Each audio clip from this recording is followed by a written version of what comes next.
시댁 김장 때문에 이혼한 사람 알고 있는 분 계신가요? 오늘은 그 이야기를 하려고 이렇게 사연을 보내게 되었습니다. 김장 때문에 이혼한 사람이 다른 사람 이야기가 아니고 바로 제 이야기이거든요. 사람들마다 생각이 다르니 제가 잘못했다 하실 분들도 계실까봐 제 이야기를 하는 게 조금 조심스럽습니다. 저도 웬만해선 대화로 해결하고 싶었어요. 고작 김장 한번 하게 됐다고 이혼까지 결정했다면 저야말로 이혼당해도 싼 사람이고 세상에 제 편 들어줄 사람 없다는 거 잘 알고 있습니다. 저의 사연 한번 끝까지 들어봐 주시고 제가 정말 성급하고 잘못된 결정을 내렸다면 제가 잘못한 거라고 허심탄회하게 이야기해 주세요. 남편과는 2살 차이로 평범하게 맞벌이 생활하는 부부였습니다. 회사 퇴근 후에 모이는 직장인 동호회에서 남편을 처음 만나게 되었습니다. 동호회 안에서도 유일하게 미혼인데다가 연애도 안 하고 있던 2사람이었기에 자연스럽게 가까워지게 되었어요. 동호회 사람들이 둘이 잘 어울린다. 혼자인 사람들끼리 잘해보는 게 어떠냐 부추긴 것도 있었지만 연애를 시작할 당시에는 같은 분야에 관심을 가지고 동호회 활동까지 참석하던 저희였기에 그만큼 빠르게 친해질 수 있었어요. 거기에 저나 남편이 둘 다 30대 중반으로 나이가 있는 편이다 보니 연애 시작하고 얼마 지나지 않아서 결혼관에 대한 이야기까지 주고받게 되었을 정도로 진척이 빠른 편이었죠. 각자 결혼을 그 나이 먹도록 하지 않았던 이유는 달랐습니다. 남편은 20대 후반때쯤 결혼 이야기가 오가던 연애 상대가 있었다고 해요. 양가 허락을 받는 과정에서 이야기가 잘 풀리지 않아서 상견례도 하기 전에 결혼이 엎어졌다고 합니다. 그 뒤로 어쩌다 보니 아직도 결혼을 못하고 있던 상황이었다고 해요. 그 여자를 잊지 못해 결혼을 안 한 건 아니었다고 해명 아닌 해명을 해줬는데 사실 알아서 썩 좋을 거 하나 없는 이유였다 보니 그 부분이 조금 신경이 쓰이긴 했지만 제가 괜히 호기심에 꼬치꼬치 캐묻다가 알게 된 사실이니 그걸 걸고 문제 삼지는 않았어요.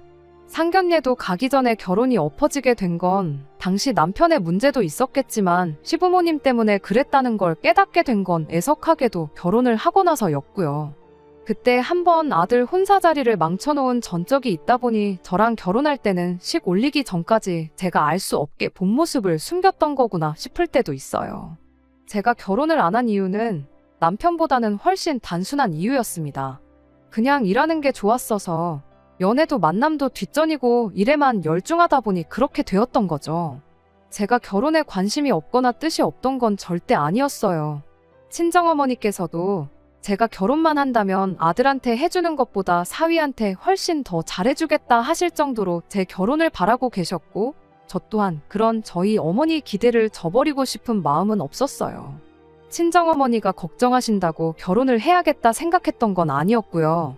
일에 열중하면서 회사에서도 어느 정도 자리를 잡고 능력도 인정받고 하다 보니 여유가 생기게 되었고 여유가 생기니 자연스럽게 안정적이고 행복한 가정을 꾸리고 싶은 마음이 굴뚝 같았습니다.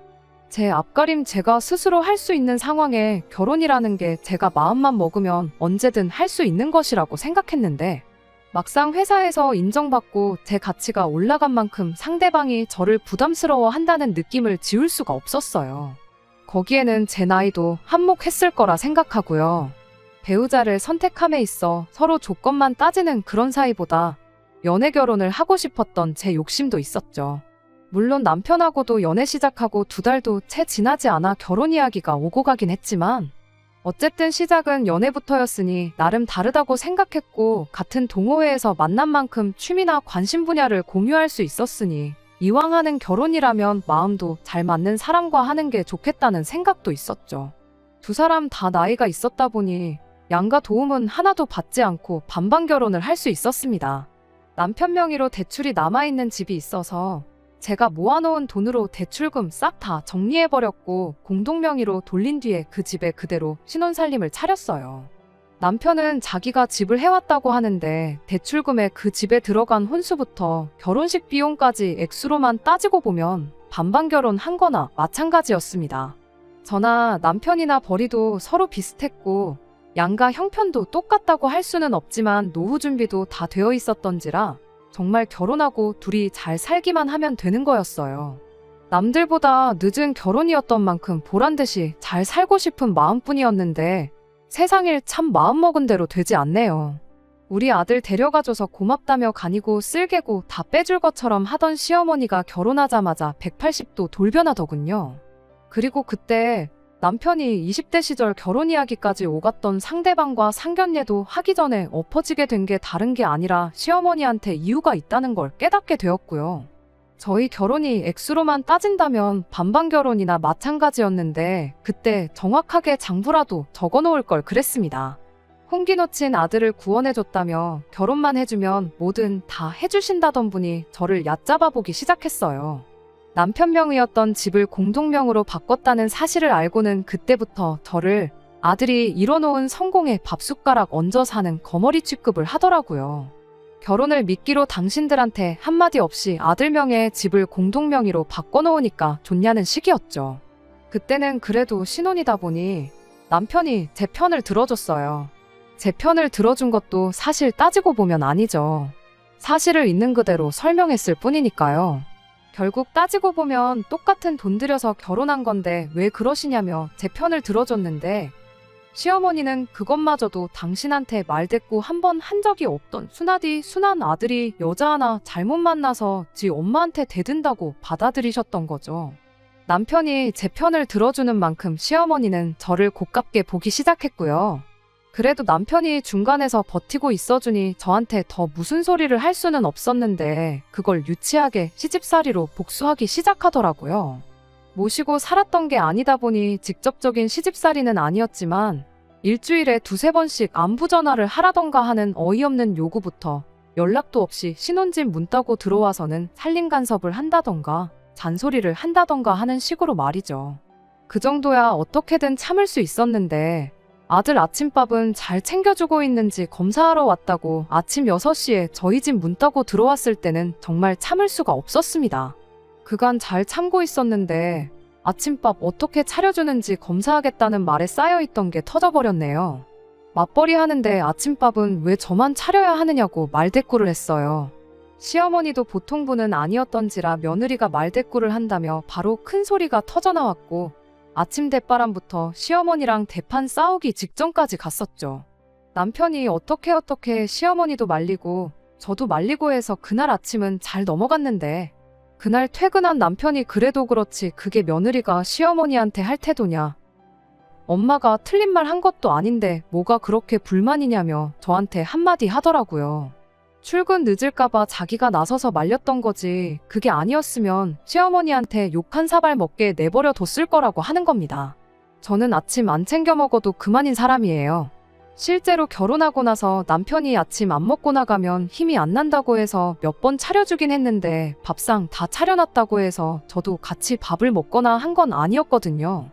아침엔 저도 출근 준비하느라 바쁘다고 아침은 알아서 챙겨 먹으라고 몇 번 이야기도 했었고 도무지 혼자서 밥을 먹을 생각은 없어 보여서 전날 저녁에 전자레인지에 돌려먹기만 하면 되도록 준비해주기까지 했었습니다.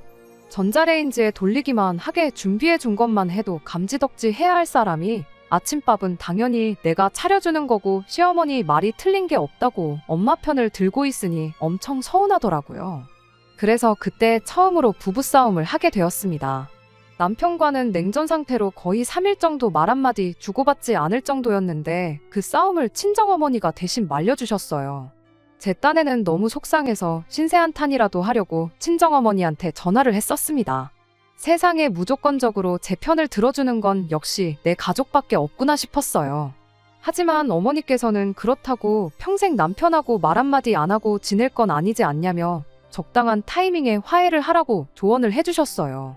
어머니랑 아내랑 싸우면 중간에서 새우등 터지는 게 남편이라고. 저희 아버지도 할머니 문제로 어머니 속을 많이 썩였다고 하시면서 먼저 화해의 손길을 건네보라 저를 설득하셨죠. 제가 직접적으로 미안하다고 하지는 않았지만 어찌저찌 화해는 했습니다. 남편도 불편했던 게 이만저만이 아니었다 보니 꽤나 이성적으로 나왔고요. 화해한 뒤에는 확실하게 짚고 넘어갈 건 짚고 넘어가자 했어요. 시어머니한테 우리 반반 결혼했으니 간섭하지 말아달라고 해달라는 그런 거창한 것까지는 바라지도 않았습니다. 다만 우리끼리라도 가사일이나 등등해서 공평하게 하자고 했죠. 제가 아침밥을 차려주는 만큼 남편도 집 청소라든지 빨래라든지 하는 다른 일들을 도맡아서 하는 식으로 말이죠. 남편도 흔쾌히 그러겠다 했고요. 그렇게 화해한 후에도 시어머니가 몇 번 아들 아침밥 검사한다고 몇 번을 더 찾아오셨는데 원하는 대로 제가 아침밥 차려주고 있는 모습을 봤을 땐 흡족해 하셨는데 남편이 그만큼 집안일을 하게 되었다는 사실을 알게 되니 그건 또 언짢아 했습니다. 그리고 나선 결혼 후 맞는 첫 명절에는 집안 제사를 부활시키더군요. 명절날 제사 음식 해야 되니까 새벽바람부터 오라는 말에 남편도 어이가 없었는지 우리 집이 언제부터 제사를 지냈냐고 따지기까지 했어요. 모처럼 연휴인데 쉴 만큼 쉬다가 느즈마키 시댁 가서 점심 먹고 집에 올 계획이었는데 새벽 일찍부터 가자니 남편도 가기 싫었던 거고요. 시어머니는 이제 너도 결혼했는데 조상님 덕 좀 보려면 제사를 지내야지 않겠냐 하시는데 그 전에는 조상님 덕 안 보고 멀쩡히 잘 사시던 분들이 이제 와서 저러는 게 누가 봐도 저한테 일 시키고 싶어서 그러는 거라는 걸 단번에 알 수 있었죠. 막상 제사 시작하니 지방도 쓸 줄도 모르고 상 차리는 방법도 제사 절차도 아무도 몰라서 제사도 제가 옆에서 이것저것 알려주면서 해야 했네요. 저희 집이 제사를 거의 FM대로 지내는 집이었다 보니 시댁 제사가 힘들 것도 없었습니다. 솔직히 음식하는 것도 결혼 전에 명절 때마다 매번 하던 일이라 힘들 것도 없었고 음식은 넉넉하게 한 만큼 집에 가져가면 그만이었으니 그냥 하루 고생해서 연휴 내내 먹을 거 걱정 없이 편하게 보낼 수 있겠다는 생각이었거든요. 명절 제사를 부활시켜도 스트레스 하나를 받지 않는 모습을 보니 시어머니는 시어머니대로 약이 바짝 올라서 겨울 다가오니 이젠 김장을 부활시키더라고요. 남편 포함해서 시댁이 김치를 그렇게 좋아하는 편도 아니고 그래서 한 20년 전부터는 김치를 쭉 사서 먹어왔다고 하는데 저 고생 한번 시키겠다고 여태 안 하던 김장까지 부활시킨 거예요. 명절도 그렇고 김장도 그렇고 솔직히 저 힘든 일 좀 시켜보겠다고 시어머니가 스스로를 힘들게 하고 있는 것처럼 보여서 그때쯤부터는 시어머니가 다 안쓰러울 지경이었습니다. 귀찮고 번거롭고 하기 싫은 거야 당연하지만 시어머니도 일을 같이 해야 하는 것들이잖아요. 여태 안 하고 지내던 걸 다시 시작하면서까지 제가 고생하는 모습을 보겠다는데 그때부턴 저도 그냥 적당히 맞장구 좀 쳐주자 하는 생각까지 들었어요. 그런데 또 김장날이라고 미리 날짜까지 다 정해놓고 배추도 나름 30포기나 준비하셨던 모양인데 막상 첫 해 김장에 저는 참석하지 못했습니다. 마침 제가 회사에서 해외 출장 스케줄이 생기게 되었거든요. 출장 기간만 무려 3주나 되는 장기 출장이었고 회사에서도 이중 언어가 되는 사람이 저밖에 없었다 보니 제가 김장 때문에 못 간다고 할 수도 없는 상황이었죠. 김장날 맞춰서 시댁으로 배추며 속재료며 전부 싹 다 배달받기로 되어 있었는데 저는 김장 시작도 하기 전에 해외 출장을 가게 되면서 결국 시어머니 혼자서 그 배추들을 다 처리하셔야 했어요. 처음 남편과 부부싸움을 했던 이후로 제 나름대로 일을 더 크게 만들지 않고 어느 정도 맞장구 쳐주면서 합리적인 방법으로 헤쳐나가고 있다 생각했어요. 처음에는 못마땅하고 스트레스를 많이 받았었지만 이 정도 시집살이면 충분히 견딜만하다 싶었습니다. 저희 어머니가 할머니한테 당했던 거 생각해보면 이건 시집살이 축에도 못 낀다고 생각했고 남편이 적절한 순간에 중간 역할만 잘해주면 10년이고 20년이고 너끈히 해낼 수 있겠다 생각했었죠. 부활시켰던 제사도 돌아온 명절에는 다시 안 하기로 정해졌었고요. 제사가 없어지면서 시어머니도 저를 괴롭히는 걸 포기했나 싶었거든요. 요상한 시집살이도 사라졌고 이제 진짜 행복하게 잘 사는 일만 남았다고 생각했는데 10년은 커녕 결혼한 지 두 번째 해를 맞던 작년에 결국 이혼을 결심하게 되었습니다. 작년 이맘때쯤 일이었어요. 아침 출근 준비로 한참이던 때에 배달기사님이 초인종을 누르더라고요. 뭐 배달시킨 적이 기억이 없는데 저희 집 앞으로 20kg짜리 절임 배추 15상자가 배달이 온 거예요. 이게 다 무엇냐 이래저래 확인하니까 시어머니 이름으로 주문돼서 저희 집으로 배달이 되었더라고요. 도대체 무슨 상황인가 파악도 되기 전인데 남편은 회사 늦겠다고 먼저 출근해버리고 배달기사님한테 도로 가져가시라고 해봐도 배달 주문대로 똑바로 왔는데 이 무거운 걸 다시 다 가져가란 소리냐며 난색을 표하고 있고 이러다간 저도 출근이 늦겠다 싶어서 낑낑거리면서 상자들 다 집안에 들여다놓고 출근을 했습니다. 배달기사님이 집 안까지 옮기는 걸 도와주시긴 했는데 15상자나 되다 보니 시간이 꽤나 많이 걸렸고 결국엔 지각까지 하게 되었죠. 출근길에 시댁에 곧바로 전화를 했죠. 시어머니는 지난번 김장에 제가 출장 때문에 참석하지 못했던 걸 두고 그게 다 네 업보라고 하면서 작년에는 편하게 김장 안 했으니까 올해는 네 차례라고 저보고 혼자서 김장을 하라고 배추를 보냈던 거예요. 당연히 저랑 사전에 이야기된 적 없었고 어이가 없을 뿐이었죠. 한 상자에 배추가 6개에서 10개 사이로 들었다는데 계산해보면 못해도 100포기는 되는 거잖아요. 그 와중에 시어머니는 네 편하라고 절인 배추로 보냈으니까 시간 잡아먹는 것 없을 거라고 수고하라고 하더군요. 작년에 시댁 김장 30포기 했어요. 올해는 왜 100포기로 늘어났는지도 알 수가 없고요. 솔직히 김치가 워낙에 맛없게 돼서 작년에 저희도 3포기 받아왔는데 아직도 김치냉장고에 2포기 그대로 남아있어요.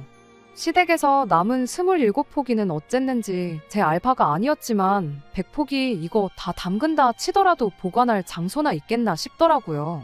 시어머니가 작정하고 배추를 보냈는데 안 한다고 말해봐야 그냥 넘어갈 것처럼 보이지도 않았고 출근길 만원 지하철 안에서 시어머니랑 싸우고 싶지도 않았어요. 그래서 알겠다 대답하고 곧바로 아침 난리통에 혼자 출근해버린 남편한테 전화를 해서 어떻게 잘 좀 해결해보라고 부탁을 했죠. 남편은 제 부탁에 알겠다고 대답을 했고 뭐 어떻게든 되겠구나 싶었어요. 환불을 하든 시어머니도 와서 같이 돕든 어떤 식으로든 말이죠. 회사 도착해서도 엄청 신경이 쓰이긴 했는데 남편한테 전화를 해도 바쁜 건지 전화를 받지 않았고 아무쪼록 잘 해결되길 바라는 것 말고는 할 수 있는 게 아무것도 없었습니다. 그리고 점심에 친정어머니한테서 전화가 걸려왔어요. 그리고 그 순간 이혼을 결심했죠. 친정어머니는 전화로 대뜸 니네 뭐 식당이라도 하나 차리기로 했냐면서 배추가 이게 다 뭐냐고 물어오셨어요. 어머니가 어떻게 알고 계시냐고 곧바로 물었죠. 대답하시기를 아침에 박서방한테 장모님이 담가준 김치가 먹고 싶다고 전화가 왔었답니다. 재료며 필요한 건 집에 다 있으니 담가만 주시면 된다고 했는데 어머니는 기껏해야 배추 한두 포기 생각하시고 왔는데 쌓여있는 박스들 보고 놀라서 전화를 하셨던 거예요. 저 출근하고 나서 무랑 고춧가루, 파 이런 것들도 다 배달이 왔었나 보더라고요. 그 박스들이 현관문을 막고 있어서 집에 들어오는 것부터 애를 먹으셨다는데 어이가 다 없더라고요. 시댁 김장을 다른 사람도 아니고 장모님한테 떠넘기는 게 말이나 되는 소리인가요? 재료랑 이런 게 다 있다고 연락을 드렸던 걸 보면 남편도 시어머니가 우리 집에 배추 말고도 다른 김장 재료들을 배달시킬 거라는 걸 미리 알고 있었다는 소리나 마찬가지잖아요. 그 길로 어머니한테 아무것도 하지 말고 집에 가만 계시라고 하고 회사에 말해서 반차내고 집으로 향했습니다. 집으로 가는 길에 남편한테 전화를 주거라고 했는데 한 번을 받질 않더라고요. 무슨 일이 일어날지 다 알고 있으니 안 받는 게 뻔했죠. 그래서 제가 회사로 전화를 해서 남편 바꿔달라고 연락까지 하게 되었네요. 남편도 제가 전화를 회사로 걸 줄은 생각도 못했는지 제 전화 받고 엄청 놀라더군요. 상황이 불리해지니까 한다는 소리가 작년에 어영부영 김장 안 하고 그냥 넘어가지 않았냐고 하면서 이번에는 당연히 제가 할 차례고 제가 할 생각이 없으면 장모님이라도 대신 하는 게 맞지 않겠냐는 겁니다. 내가 못한다면 못하는 거고 안 한다면 안 하는 거지. 시댁 김장을 왜 우리 엄마가 해야 되냐고 말도 안 되는 소리 하지 말라고 했어요. 남편이 한다는 소리가 작년에 시어머니가 김장을 해줘서 우리가 편하게 김치를 먹을 수 있지 않았냐고 합니다. 그에 비해 장모님이 우리한테 배추 한 쪽이라도 주신 적이나 있었냐며 배추값이며 재료비까지 다 시어머니 돈으로 계산한 건데 그깟 김치 좀 담가주는 게 뭐 대수냐고 큰 소리를 치더라고요. 그렇게 옥신각신하던 사이에 저는 집에 도착했어요. 말도 통하지 않는 놈하고 대화해봐야 끝도 안 나겠다 싶으니 전화 끊어버리고 집에 돌아가자마자 제 짐부터 챙기기 시작했습니다. 웬만하면 친정어머니도 사위 편을 들어주셨을 텐데 이 상황이 말이나 되는 상황이냐며 제 짐 챙기는 것부터 도와주셨어요. 그대로 가자니 썽이 안 차서 시어머니 돈으로 계산했다던 배추랑 속재료들 낑낑거리며 다시 다 밖으로 꺼내놓고 이웃분들한테 필요하신 분 있으면 가져가시라고 전부 나눠주고 나서 친정에 도착했네요. 그날 남편은 저한테 전화 한 통도 하지 않았습니다. 알고 보니 괜히 퇴근 후에 집에 왔다간 잡혀서 강제로 김장에 동원될 걸 걱정했었는지 그날 퇴근은 시댁으로 했었던 거죠. 그 덕에 저는 한층 더 수월하게 이혼을 결심할 수 있었네요. 그나마 시어머니와 저 사이에서 내 편을 들어주는 사람이라고 생각했는데 그건 눈 가리고 아웅이었을 뿐. 자기 엄마가 며느리 기강 잡기 위해서라면 장모님한테 시댁 김장을 대신 하라고 시킬 정도로 팔이 안으로 굽어있는 사람이라고는 제가 생각도 못했던 거죠. 그리고 그런 사람의 어디 뭐를 보고 이걸 용서해주고 넘어가겠어요? 다다음 날이 되어서야 제가 김장 재료들은 다 이웃들 나눠줬고 저는 짐 싸서 친정가 있는 걸 알게 된 남편이 그제서야 상황이 걷잡을 수 없게 되었다는 걸 느꼈는지 사과를 해왔는데 하루 늦은 덕분에 저는 오만정이 다 떨어져서 이미 이혼을 결심한 상황이었어요. 남편한테 다른 말은 안 하고 네 대출 대신 갚아준 거 이자까지 쳐서 도로 가져오고 혼수로 해간 것들은 내가 사갔을 때 들어간 비용 그대로 만들어 놓으라고 했습니다. 결혼 비용은 인심 써서 반반 낸 걸로 쳐줄 테니 그 비용도 마련해 놓으라고 했어요. 다른 건 몰라도 신혼집 대출 갚아주면서 공동명의로 해놓았던 것만큼은 정말 조상님이 도왔다고밖에 설명이 되질 않네요. 우여곡절이 있었지만 결국 올해 여름에 완전히 부부 사이 정리하고 깔끔하게 이혼했습니다. 그 와중에 배추값이랑 김치 재료값 타령하는 시어머니 보니까 저는 어떻게든 그냥 넘어가지 않고 빨리 이혼해버린 걸 정말 잘했다는 생각뿐이에요. 그 아끼는 아들, 20대 때는 결혼 상대랑 파혼까지 시키더니 30대 때는 이혼까지 시킨 대단한 시어머니입니다. 물론 시어머니 혼자만의 잘못은 아니죠. 그 나이 먹도록 똥오줌 못 가리고 무작정 엄마 편 들고 있는 남편도 잘못이 있어요. 그러니 앞으로 어떻게 살든 관심 하나 없습니다. 그래도 아무쪼록 이 이혼을 계기로 엄마 편 들어봤자 자기 인생에 도움될 거 하나도 없다는 것 정도는 배웠으면 싶네요. 그렇지 않으면 남편의 미래에 기다리고 있는 건 또 한 번에 파혼이나 이혼이 될 거라는 건 안 봐도 뻔한 일이니까 말이죠. 끝까지 들어주셔서 감사합니다. 오늘의 사연은 여기까지입니다. 구독과 좋아요, 알람 설정 부탁드리고 더 좋은 사연으로 다시 찾아뵙겠습니다. 감사합니다.